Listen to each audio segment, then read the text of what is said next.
In front of me is iPhone 15 Pro, and today I would like to show you how you can resize font.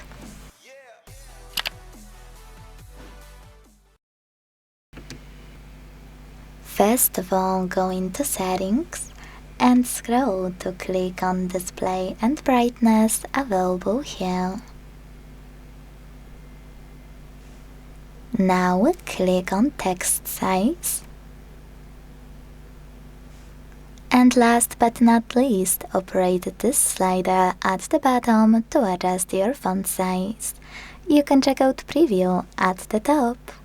So when I do that and go back, I can see that size of my font has changed. Thanks so much for watching. If you enjoyed this video, leave a like, comment and subscribe. Bye!